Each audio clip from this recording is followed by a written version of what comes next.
Nani, Bonjour, Kwekwe, Tanzi, Scano. Hello there. It's Catherine and Brian from Moonstarlodge. Oh, my tongue doesn't want to work today.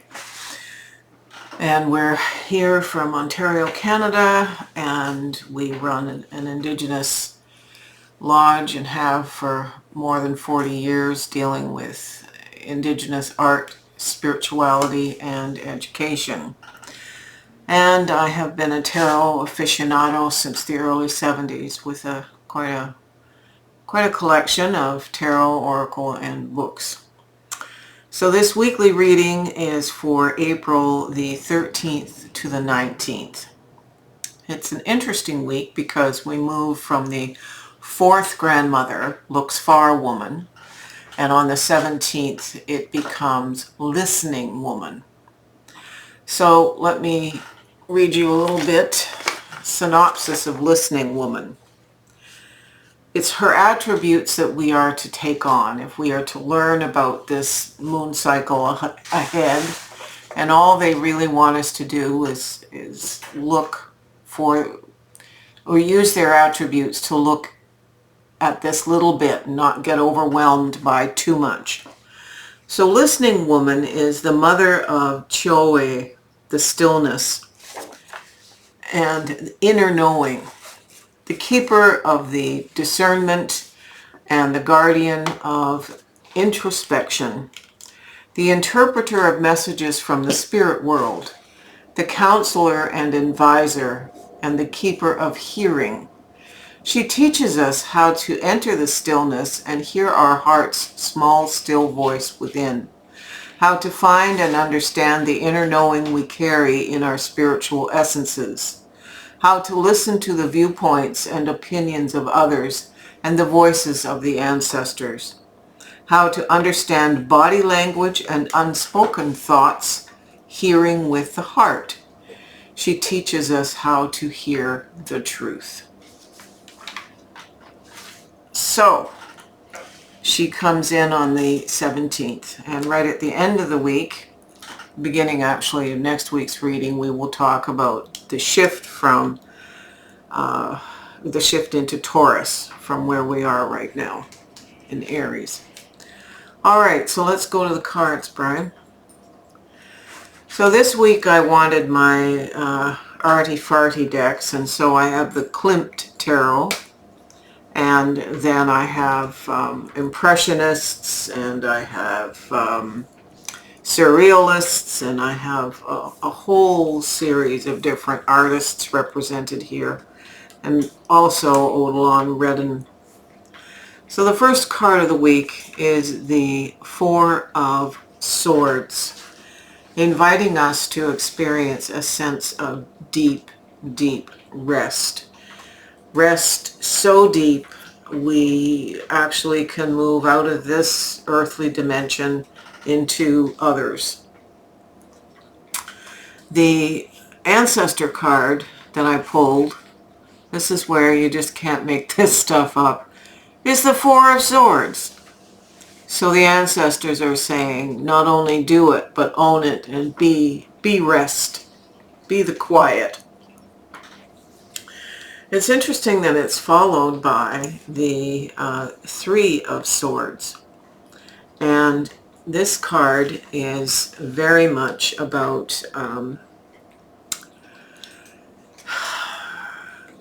in this particular instance, a thirst for knowledge, a thirst for understanding, a thirst for the kinds of lessons. Sometimes lessons can be painful, and sometimes lessons can be very inspiring. But we are grasping for, reaching for, going after knowledge.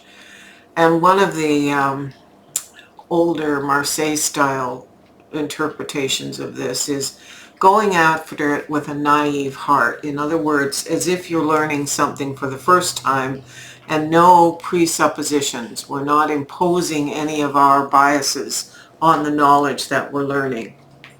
So coming out of a place of deep rest, we go into a place of knowledge gathering. This knowledge is being clarified by the Ship card.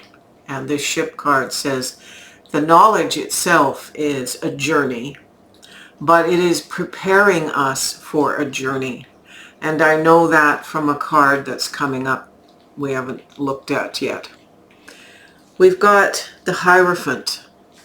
So the kind of knowledge the Hierophant has is about infrastructure. It's about knowledge of spiritual issues. It's the knowledge that gives us kind of the keys to the kingdom.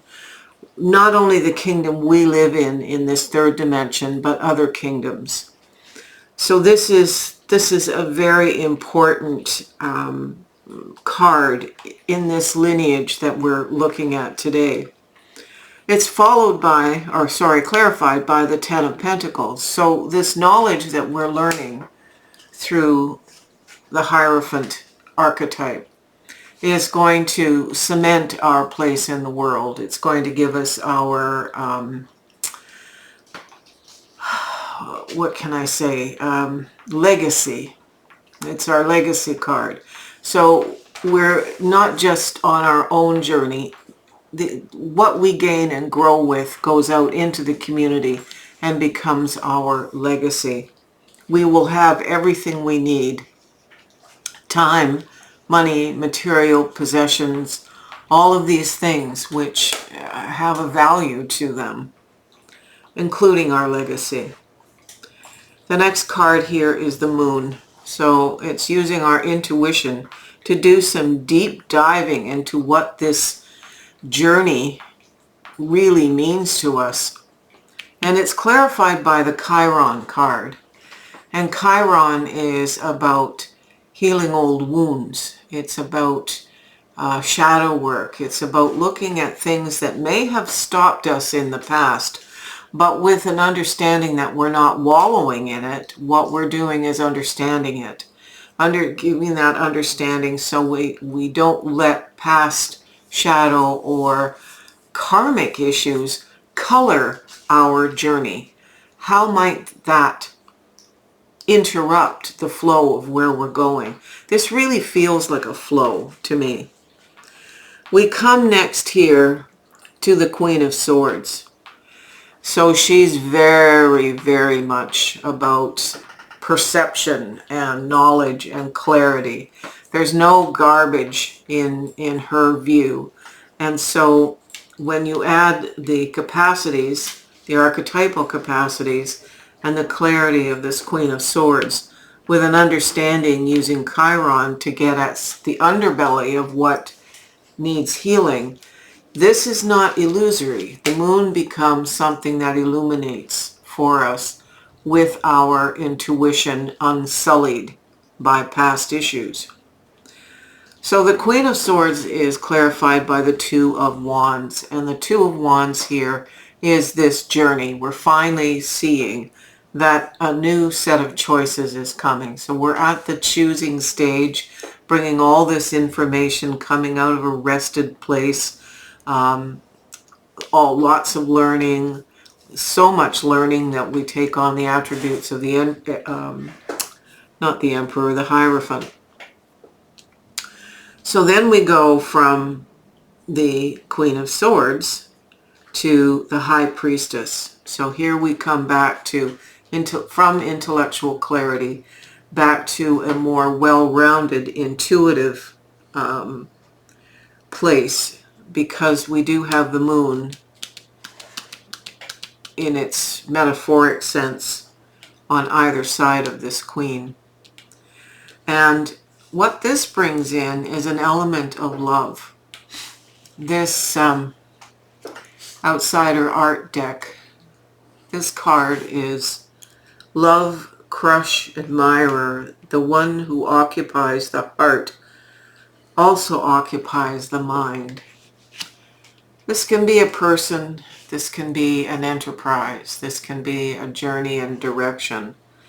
We have to be very clear that we're not distracted by people, love life, but if they are a part of the journey, so be it.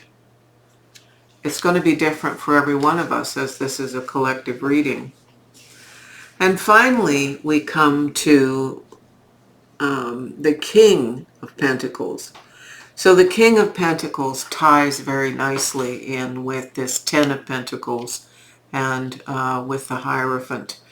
We come away with all this royalty here, having everything we need, not only for ourselves, but with the mental clarity, with the time, energy, and the community in mind.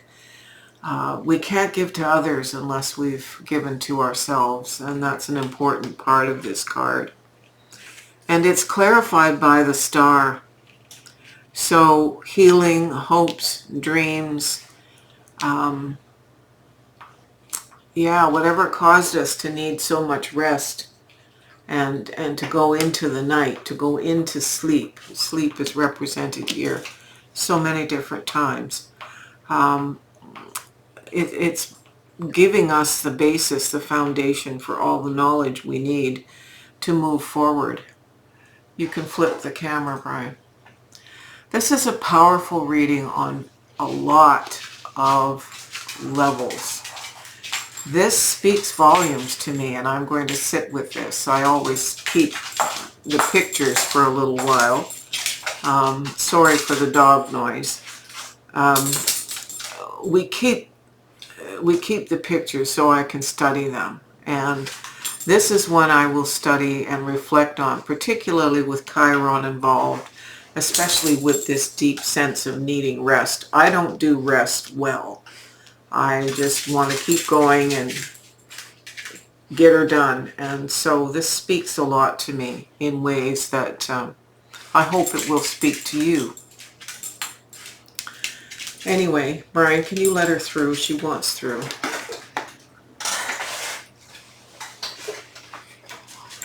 The dog's trying to get to her bed behind us. Anyway, we thank you for being with us, being part of this journey, and we hope that you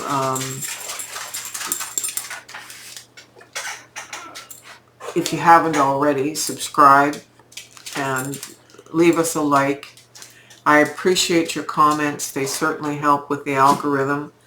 And, you know, at some point I'm still holding on to, from way back into COVID, when we get to 1,000